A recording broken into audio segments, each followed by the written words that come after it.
See, at the rapture, Jesus Christ comes for us. At the second coming, Jesus Christ comes with us. The rapture of the church and the second coming are separated by a period of time for 7 years known as the Great Tribulation. Now, I'm going to make a statement that I need for you to really hear. And if you don't hear anything else that I share with you today out of Matthew 25, you really need to hear this. It is extremely important. Here it is.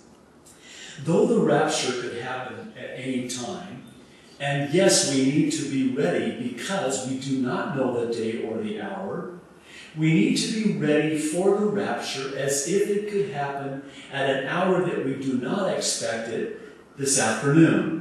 We need to be as ready for the rapture if it were to take place this afternoon as we would be if it's not for another 10 or 20 years. Make plans, but hold on loosely to those plans. Have a loose touch and a light grip on this world and the things of this world. Listen, the rapture of the church may happen this afternoon. Are you ready? The rapture of the church may not happen for another 5, 10, 15, 20 years. Will you be as ready then if it's not until then? Here's why. We are told in the Scriptures to occupy till He comes. We are also told to redeem the time because the days are evil. And by the way, as I read the pages of Holy Writ, it's going to wax worse and worse, and even is. And that is even another prophetic sign that in the last days, people will be lovers of selves and lovers of money and lovers of pleasure and not lovers of God. And it doesn't take a rocket scientist to figure it out. All you got to do is read the headlines, and you see that we live in an evil, evil world. And it is as it was in the days of Noah, as we studied in Matthew 24. Now, I think it's important to state this, and I don't know that you can overstate it, so forgive me if I attempt to maybe do that. Because, see, Christians have really given a black eye to Bible prophecy, if I can say it that way. Many Bible teachers have been guilty of even so much as date setting, or leaving Christians with the impression that, man, what's the use? Why am I furthering my education? Why am I building this business? Why am I pursuing this plan? Why am I doing this or why am I doing that? Man, if Jesus is coming, I'm just going to run up my credit cards. Don't do that. Don't do that. I might as well just go wait on the mountain for Him to come. Listen, that's the worst thing that you could do. I think that I would be grossly remiss if I did not leave you, and myself included, with this urgency, this now, this sense that God can send the trumpet call and the Lord could come at any time. But we need to live each day like it could be our last day. Pursue those plans if that is what God has called you to do. And live each day like it could be your last day. And whatever your hands find to do, do it with all your might. You've got nothing to lose. Here's what I'm thinking.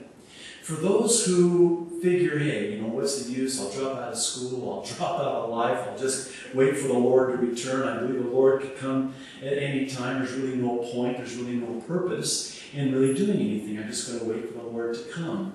Then when the Lord doesn't come, it has really stumbled a lot of people. It has really messed up a lot of people's lives. And I hope that in the last couple of months, as we've gone through this series, that I've not communicated to you that one dynamic.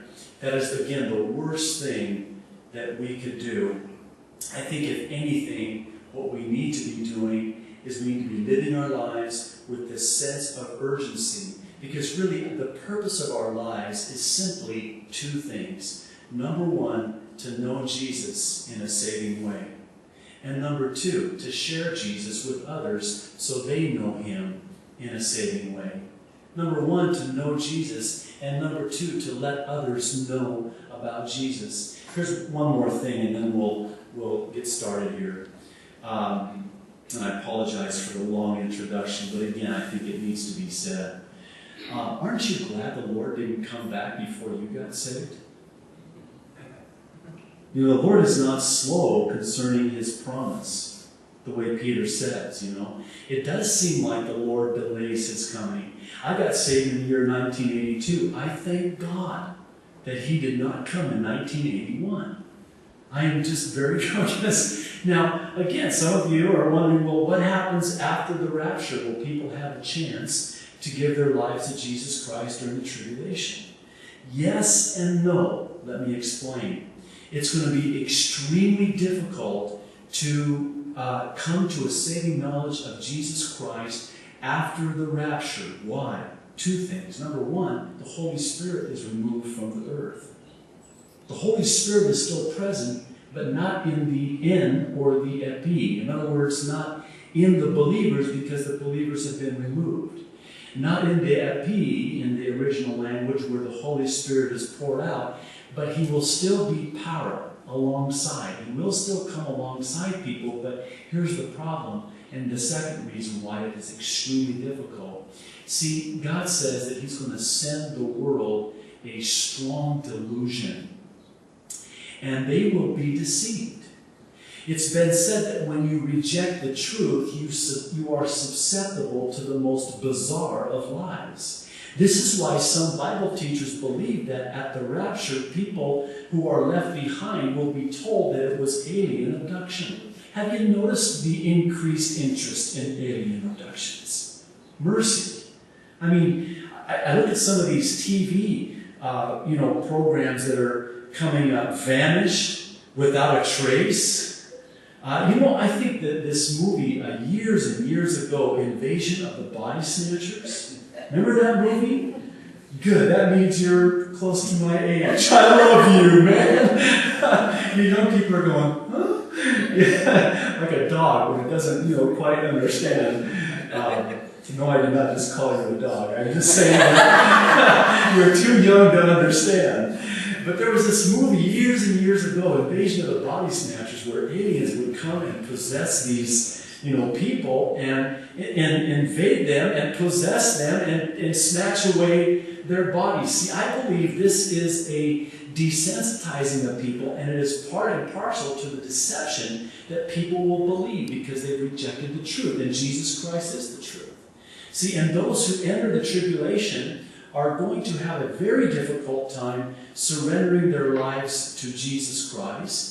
And it's been said that if you're not going to live for the Lord before the rapture, what makes you think you'd be willing to die for the Lord after the rapture and in the tribulation? Because that's what it's going to require. You're going to have to live outside the economic system of the Antichrist, because you will not be able to buy or sell. We'll be talking about this a little bit today. Guess what this parable deals with? It deals with those who make it through the 7-year tribulation. So it's going to require that you reject the Antichrist, and there will be those who will not accept Jesus Christ in the tribulation, but they will not accept the mark of the Antichrist either. And they will actually survive outside of the one world order, the one world religion, the one world economic system, and the one world government.